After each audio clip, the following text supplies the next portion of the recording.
মধ্য শাবান রজনী, যেটাকে আমরা শবে বরাত বলি, এ রাত্রে জেগে ইবাদত বা দিনে রোজা এ সম্পর্কে সহিহ বা বিশুদ্ধ কোনো হাদিস না থাকলেও একটি হাসান পর্যায়ে হাদিস পাওয়া যায়, যার সারমর্ম হলো এ রাত্রে আল্লাহ সুবহানাহু ওয়া তাআলা সমস্ত লোককে সাধারণ ক্ষমা ঘোষণা করেন, হিংসুক এবং শিরকারী লোক ব্যক্তি ছাড়া, মুশরিক ছাড়া। অতএব এ রাত্রে সাধারণ ক্ষমা পাওয়ার জন্য নিজেকে শিরিক থেকে আর হিংসা থেকে পবিত্র রাখার কি করতে হবে? চেষ্টা চালিয়ে যেতে হবে। শাবান উপলক্ষে আমরা 5টি আমল করব। নাম্বার 1, বেশি বেশি নফল রোজা রাখার চেষ্টা করব। প্রথম 10 দিন, দ্বিতীয় 10 দিনের ভিতরে, শেষের দিনগুলোতে রাখবো না। হাদিসে নিষেধ আছে বিশেষ করে শেষের দিনটাতে রাখা। অতএব শুরুর দিনগুলোতে, মাঝখানের দিনগুলোতে বেশি বেশি নফল রোজা রাখার চেষ্টা করব, কারণ নবী আলাইহিস সালাম সবচেয়ে বেশি নফল রোজা রাখতেন এই শাবান মাসে। দ্বিতীয় নম্বর আমল হলো, যদি আগের বছরের কোনো রোজা কাজা থেকে থাকে তাহলে সেই রোজা এই শাবান মাসের আগেও যদি না রাখা হয়ে থাকে তাহলে অবশ্যই শাবানের মধ্যে কমপ্লিট করা। কারণ কোনো রমজানের রোজা বাকি থাকলে পরবর্তী রমজানের আগে আগেই সেই রোজাগুলো কাজা করার নির্দেশ আছে। অতএব আগের বছরের কোনো রোজা যদি কাজা থাকে, বিশেষ করে মা বোনদের মাসিক হওয়ার কারণে যদি রোজা না রাখা হয়ে থাকে আগের বছরে, তাহলে অবশ্যই সেটা এই শাবানের মধ্যে কি করতে হবে? কমপ্লিট করতে হবে।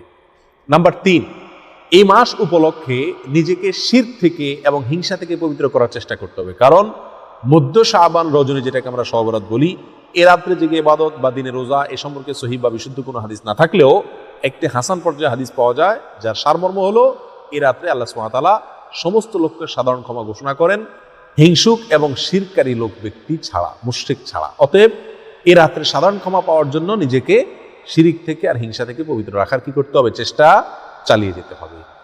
শাবান উপলক্ষে একজন মুসলিমের 4 নম্বর আমল বলা যেতে পারে দান সদকা করা। এটি কোরআন অথবা নবী আলাইহিস সালামের হাদিস থেকে পাওয়া যায় না, তবে সালাফের আমল থেকে পাওয়া যায়। মুস্তাহাব, কেউ মনে চাইলে করতে পারেন। আনাস রাদিয়াল্লাহু তাআলা থেকে বর্ণিত এক রওয়ায়াতে পাওয়া যায় যে তাদের আমলে, সাহাবী অথবা তাবিঈনদের মধ্যে একটা আমলের কথা তিনি বলেছেন যে তারা শাবান মাস আসলে যাকাত দিতেন গরিবদেরকে, যেন রমজান মাসে তারা নিশ্চিন্তে ইবাদতবন্দেগী করতে পারে। অতএব গরিবদের দিকে খেয়াল করা, যাতে রমজানে তারা ইবাদতবন্দেগী করতে পারে, সেই জন্য সাধ্য অনুযায়ী দান সদকা করা উত্তম, ভালো।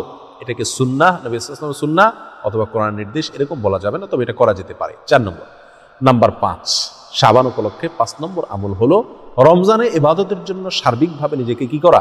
প্রস্তুত করা। রমজানের জন্য ছোলা, চিনি, বেসম, বেগুনি এ সমস্ত কিছুর পেছনে ঝাঁপিয়ে না পড়ে বরং রমজানে ইবাদতের জন্য রুটিন তৈরি করা। কিভাবে আমি ইবাদতবন্দেগী করব, কিভাবে ভালোভাবে এই রমজানটা কাটাবো, কিভাবে আল্লাহর ক্ষমা আমি নিজের করে নিব, এই জন্য আগে থেকে রুটিন তৈরি করা। এবং কোন কোন বিষয়গুলো আমার ইবাদতে বিঘ্ন সৃষ্টি করে সাধারণত রমজান মাসে, সেগুলোকে দেখে চিহ্নিত করে সেগুলো দূর করার চেষ্টা করা।